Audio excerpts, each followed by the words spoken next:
What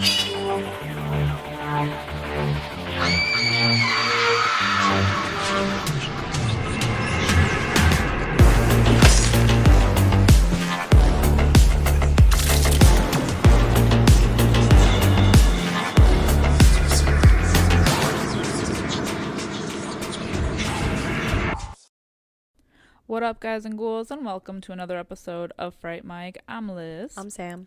And today we're closing out our animated movie month. Goodbye, animation horror. With a good one, though. Yeah. A really good one. Classic. A classic, if you will. Yes. We are talking about The Legend of Sleepy Hollow from 1949. The Disney classic. It's a Halloween staple. It really is. It really is. This movie haunted my life when I was a child. Continues to haunt my life as an adult. And I say haunt in like a good way. Oh, yeah. You know, doesn't scare me. They showed it at my school. Like around Halloween. That's awesome. Yeah. Apparently, too, like, I was reading that Disney still gets complaints about, like, from parents. That it's too scary? That it's too scary for their kids. Oh, my God. Pussies. I mean, maybe it's because I watched Tales from the Crypt. I was gonna say I never thought it was scary. No, there's even a book. I'm pretty sure. Yeah, Wasn't it's there? by Washington. Wait, no, like for the cartoon. I mean, I know there is a book. I have the book, but like there was like a cartoon book from the movie. Really? Mm-hmm. Oh, I don't think Maybe it was one of those little golden books. Oh my God, I love the golden books. The little golden. Yeah, I'm pretty sure. Yeah, I can't believe I was almost going to tell you that The Legend of Sleepy Hollow was a book, as if you're not such a big book person. Well, I think a lot of people know that anyway. Yeah, I have the great illustrations. Legend of Sleepy Hollow. Do you remember those? Maybe. Oh my God, they were like kids books, so not like the golden whatever books. The Golden Goose. Yeah, they were like when you were old enough to read chapter books, but they threw in a picture every now and then, you know, just like to make it spicy. Yeah, like chapters were like 4 pages long, and one of those pages was a drawing. Yeah. I love that. And the font was like 14, you know, size 14 fonts. That's what I need now. Yeah, honestly. The best part is that I went to Sleepy Hollow like 2 years ago, and I watched this movie in Sleepy Hollow. How'd it feel? The vibes, man. The vibes were immaculate. Were you vibrating on every frequency? I was. Yes. Okay, so it's like, just to like gush about the actual town of Sleepy Hollow, it's just such a magical place. It's so quaint and cozy and very spooky. Mm-hmm. It's great. I want to go. Oh my gosh, it's great. I wish to go one day. Yeah, and I went to the bridge. It's not a covered bridge. It never was. Just a regular old bridge. That's interesting. So that was adapted for the book only and the movie. There's a bridge in, I think it's Hobart, Indiana, that looks exactly like the covered bridge pictured here in this fine film. And every time I pass it, I'm always like, wow, yeah. Well, you actually pass it. If anyone is from the Midwest, obviously Chicagoland area specifically, you pass it when you go to County Line Orchard. Oh. Or I guess it's in the vicinity of County Line Orchard. Okay. Mm-hmm. So Perfect. we've passed it before going there. I probably didn't even realize. Mm-hmm. I'll point it out if we love a good covered bridge. Yeah. Also, shout out to County Line Orchard for those amazing pumpkin donuts. The donuts that make me go nuts, and the cherry cider. Oh yeah. Wow. I mean, apple cider is good, yeah, but the cherry cider, it's different. Well, yeah, and you know we're coming up to the fall season soon, so we will get pumpkin everything. It'll be coming soon. That was the other thing that was really cool about Sleepy Hollow. I could spend all day walking around their like main cemetery where Washington Irving is buried and a bunch of other like famous people. Yeah. It's so cool. Oh my God. Beautiful. Yeah. Highly recommend if you can make the trip over. I did like a Salem Sleepy Hollow like road trip and yeah, it was awesome. I want to go. We'll go. Let's go. Yeah, road tripping. Why not? Meet us out there. The only thing stopping us is money. Resources. Life. Responsibilities. That too. Yeah. No, we'll go. Honestly, I'll just leave my responsibilities behind. I'll quit everything until the money runs out. Which it will. Fast. Because they have a really good ale there called the Ichabod Ale that we got at this place. And it was so good. It's like a pumpkin beer. Oh, yes. It was great. You gotta do a pumpkin beer with like the cinnamon rim. Yeah. With the honey. Oh. That's what they did on it. God damn it, it's so good. That's what I'm saying. I think we sat inside, but there was like the foliage was still, it was right. I could smell it. Yeah. I could smell what this place probably smells like. So it was called Horse Feathers. Ooh. And it was like on one of their main streets, and it looked like an old library inside. That's kind of what I was like little knickknacks. Yeah. Like an old pub too. That's so lovely. Yeah. They were so nice. The most immaculate vibes. Yeah. Yeah, 10 out of 10. Go there. 11 out of 10. I want to go to there. Yes. And then Salem is just Salem, but we're here to talk about Sleepy Hollow. Yeah. Yeah, Salem is great as well. Yeah. We'll just do like a whole country, like hit all the spooky spots. Yes, exactly. That'll be nice. A lot of time and a lot of money for that, but yeah. I have a lot of time. I could have a lot of time. You could. Yeah. We'll get there. You know what? We'll do it. But anyway, just to bring it back, I watched this movie in Sleepy Hollow and it was great. So, yeah. It was like a must. Like we went to Salem and I watched Hocus Pocus there. It's just like nice. Something that you do. Sure, yeah. I can get that. So currently, as it stands, The Legend of Sleepy Hollow has a 7.8 out of 10 on IMDb. Has an 81% on Rotten Tomatoes, certified fresh. You notice how much, like, I watch this movie every year. I never, like, realize how much slapstick, like, type humor, like, almost like Looney Tunes is in it. Oh, hell yeah. Especially the whole, like, mid-segment with fucking Brahms and, oh, my God, Ichabod. Gets me every time. Yeah. Hysterical. I love the style of animation, though. Me too. It's classic. I will say, I feel like the last great Disney princess movie, or Disney movie, I don't know, should I say this? I feel like it was Princess and the Frog, because they went back to, like, yeah, the old style drawing, like the old school animation. I'm so sick of this like Pixar type animation, like 3D shit. stuff. Yeah. Take me back. I know. I get it. I know. There was just something about it. It's just so classic. It's like an old school Disney / like a Don Bluth movie. I think Don Bluth used to work for Disney too. Oh, it's a storyboard. It's like it's a fucking art. Yeah. It's not just some computer generated blah blah. Yeah, exactly. Yeah. I miss that. Me too. Maybe one day they're doing some pretty cool stuff with animation these days, but yeah, you can't mess with the originals. Yeah. It's true. Yeah, this movie is definitely a childhood staple of mine, well into adulthood. Can never go wrong. Yeah. With the musical stylings and narration of Bing Crosby, who has just like the smoothest voice for this. Yeah. He does like a couple of voices in this. He's like a nice glass of rich Lagavulin whiskey, Rich mahogany. Yes. His voice sounds like. I love the music in this. Me especially too. The Headless Horseman song. It's still a bop. It's a banger. I'd say it's a headbanger, but he's got no head. Stupid. I'm gonna go home. Too bad we're already here. Yeah, true. Yeah, the movie kicks us off with the beautiful narration of Bing Crosby talking about it in a small town in New York City. And this is like, we're talking like colonies. You know what I mean? Mm-hmm. Like New World America before it's founded. You know, pre-1776. In a small town called Sleepy Hollow, there's a new schoolmaster, Ichabod Crane.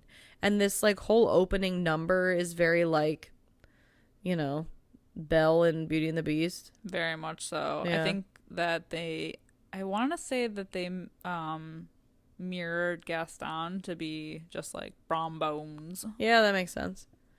And you get that vibe. You do, yeah, because he's just like bebop biddling through the town. He's vibing. He really is. He's described as here, I wrote it down. Tall, thin, small. Oh, I don't think this is how they described it in the movie. So he's tall, thin. He has, oh no, it is a small head with a big nose is how they describe it in like the cartoon.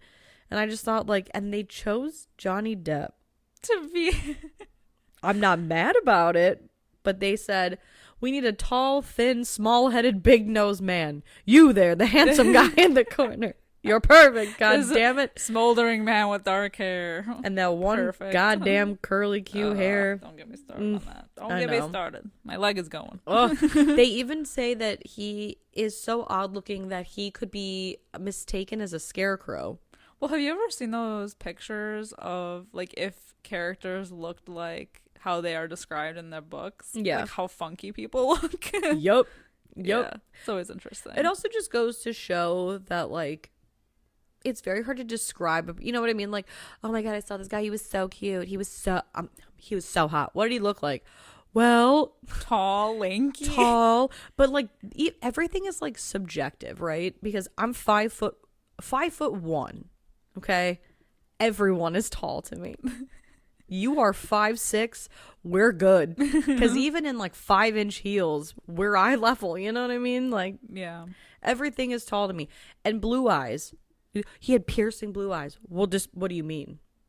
Does he have blue eyes? Does he have like Andy Bierzak blue eyes? Ooh. You know what I mean? You know what I mean? Oh, I know what you mean. Yeah, just like it's so hard to describe somebody. Yeah. You know, he had a very auspicious nose. Like, what does that mean? Unless you're, like, in an episode of Seinfeld, you don't truly know how to describe someone. So true. So true.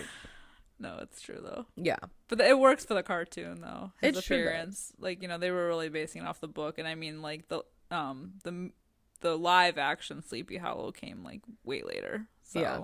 Actually, like what, 50 years? Yeah, exactly. 99? Yeah, exactly. Yeah, I was just gonna say that. Exactly 50 years later. Wow, what a time. Mm-hmm. It was about time they did that. Came a real long way. Yeah, truly. Yeah. But, so Ichabod is the new school teacher. I love how he like schmoozes his students. Oh my god, I know. Into like basically like coercing them into inviting him for dinner so that he doesn't have to like buy food. And he could eat the meals that, like, the mothers make. Yup. He's a fucking swindler, man. I love that. And he's smooth. Yes. Man, he's smooth. Obviously. Like jazz, yeah. Yeah. Mm-hmm. He's winning the hearts of the town. He sure is. Because it's like, he is kind of like the Belle in Beauty and the Beast, you know, like, there goes the pickup with the bed. But, you know, they're all, like, fucking gossiping about him as he's just, like, strolling on by. Yeah, but he has an entire social calendar. He pulls out a calendar with all of his meal planning for the week. Okay. If I was a more social person, I would do the same. He's an icon, man. A pure fucking icon. He's an underrated Disney character. It's true. And we got fucking Brom Bones riding into town, and, you know, he's on his magnificent steed pouring one out for the boys, and here comes Ichabod strolling into town, and man, the ladies, yeah, I don't know if they love it, but they're curious.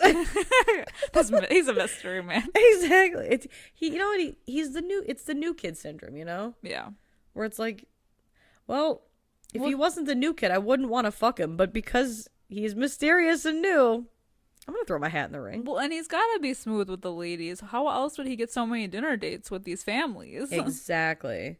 Maybe it's like, you know, if you don't feed me roast beast, Give your kid an F. Yeah. Your kid's going to be shoveling shit for the rest of his life. Yeah, they want to suck up to him. Exactly. He's taking advantage. Suck something up. In the best way.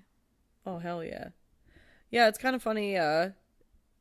Ichabod's teaching the ladies' choir, which I love. Mm-hmm. Because it's like these 3 women like swooning while he's playing the piano. And I just love his little like bum bum bum bum bum bum bum bum bum.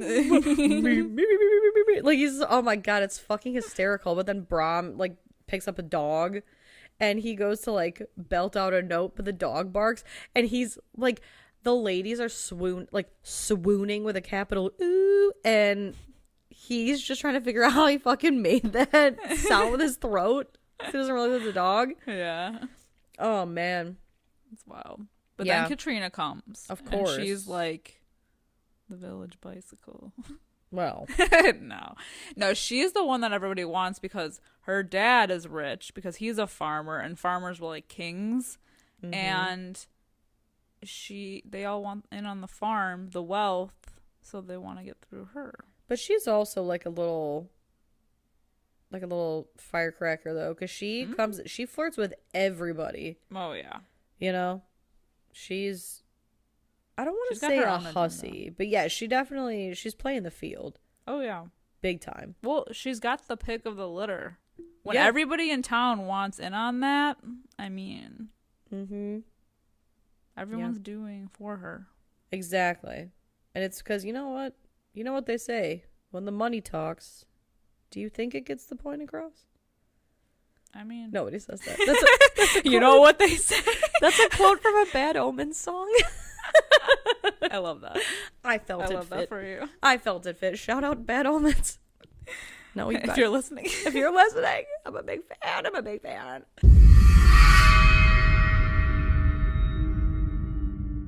Hey creeps, looking for more frightfully good content? Head over to our Patreon at patreon.com/Fright Mic podcast to help support the show. We have current movie reviews, spooky cocktail recipes to match our theme of the month that you can enjoy if you're 21 and over. Or not, I'm not your parent. For legal reasons, I must say this. We play games, trivia, literal fright fights, and much, much more. If you head over to patreon.com/Fright Mic podcast. Again, patreon.com/Fright Mic podcast. You can find everything over there. And again, it is a great way to support the show. We greatly appreciate it. And we love you guys. Bye. Bye. So immediately, Brahm notices that Katrina and Ichabod have been striking up a conversation with each other. He slides on in there. Mm-hmm. He schmoozes his way in. I fucking can't. This whole scene, I know the headless horsemen coming in later. Oh yeah, is the pinnacle. You know, it's the last 10 minutes of a 30-minute movie. True, he gets a big role, but this scene in particular. Where Ichabod is just shooting his shot with Katrina while Brahm is just getting shit on. Oh, with the groceries. It's the best. Oh my god, it's my favorite part of this whole fucking movie. Mm-hmm. It's fantastic because all these men are following Katrina around while she shops, holding her packages, and Brahm shows up and he basically tells everyone to fuck off. But Ichabod, he's like, "Ooh, I see you over there." He does not give a shit. Yeah. About anybody, about anything. And so he's got the confidence. Oh man, that these other men lack. It's true.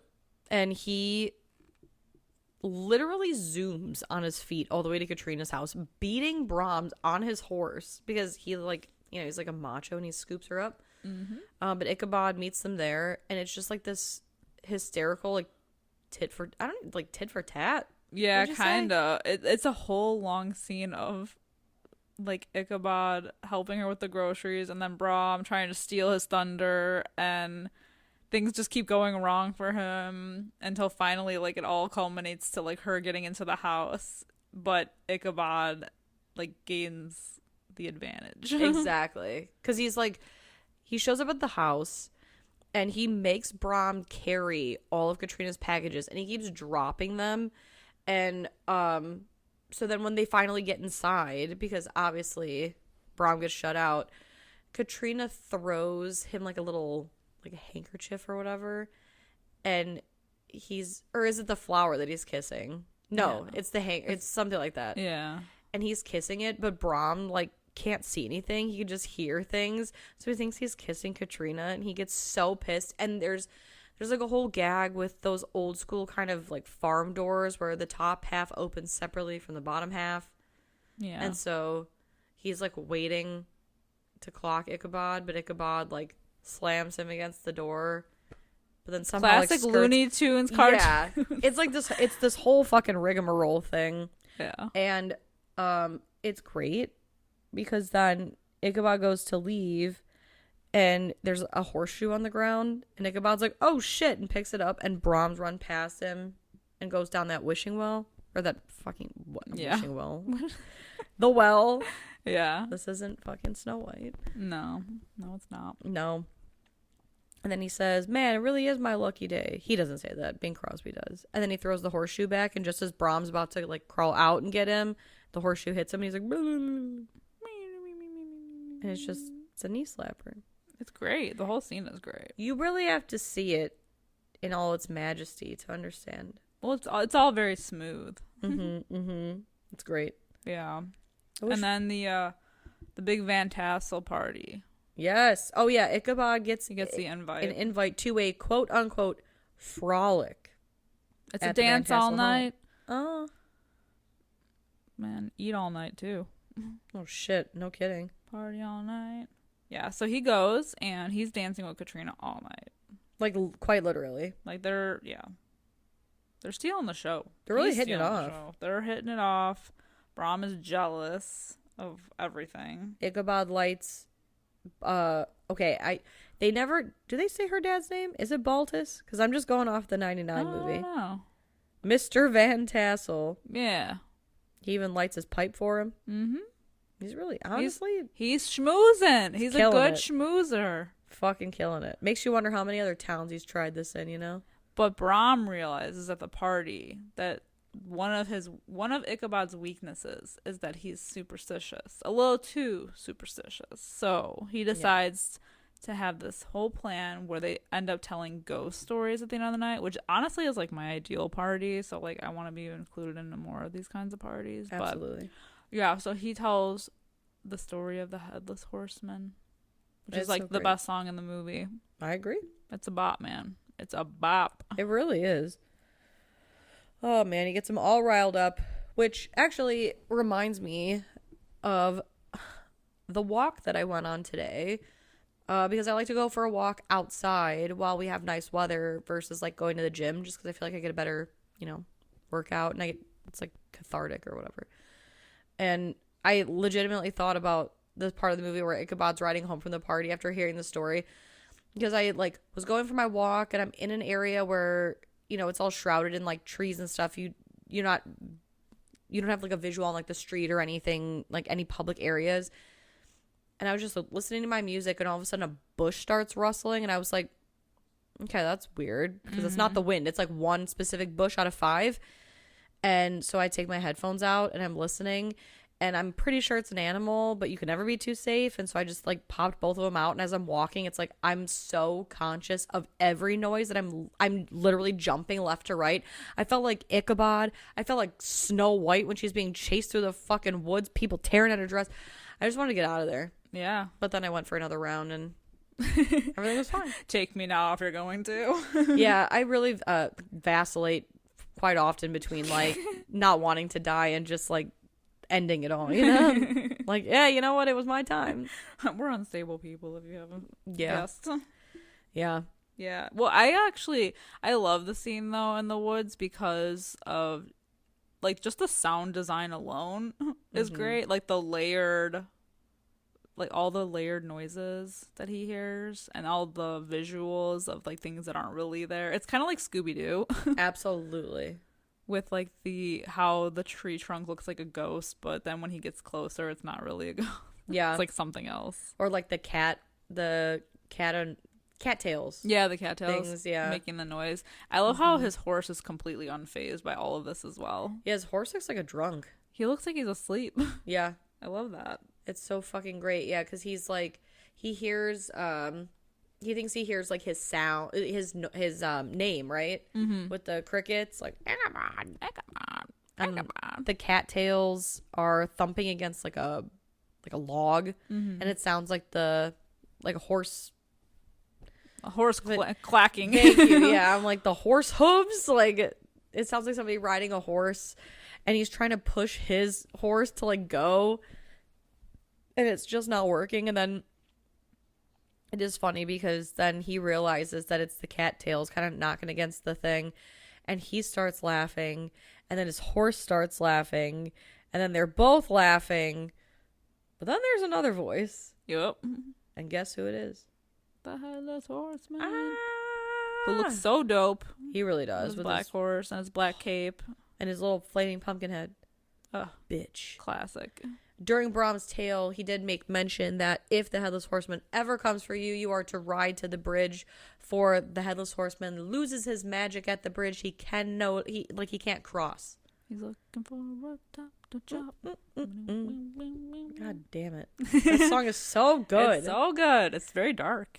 Yeah. Love it. For Disney? I think that's why people still complain. Mm-hmm. Yeah, you know what? Whatever. It's fucking 49. They had bigger things to worry about. You know? Exactly.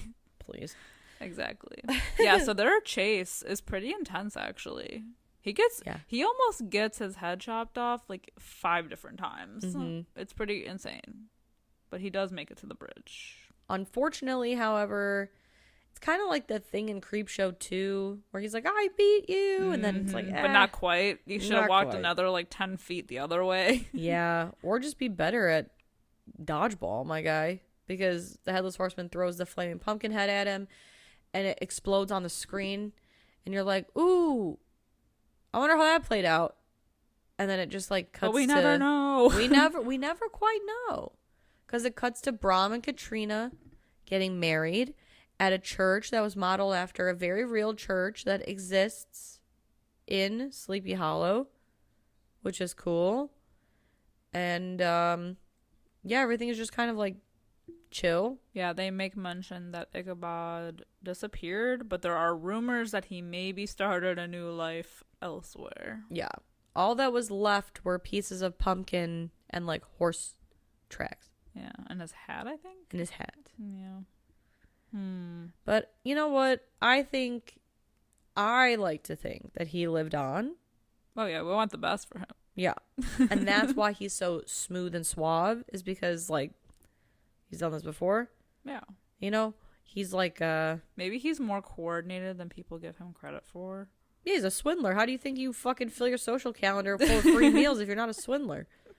And back then, you had to be. You had to be. I'm proud you were a nobody if you weren't somebody. Exactly. And when you're an international man of mystery. Exactly. I mean, please.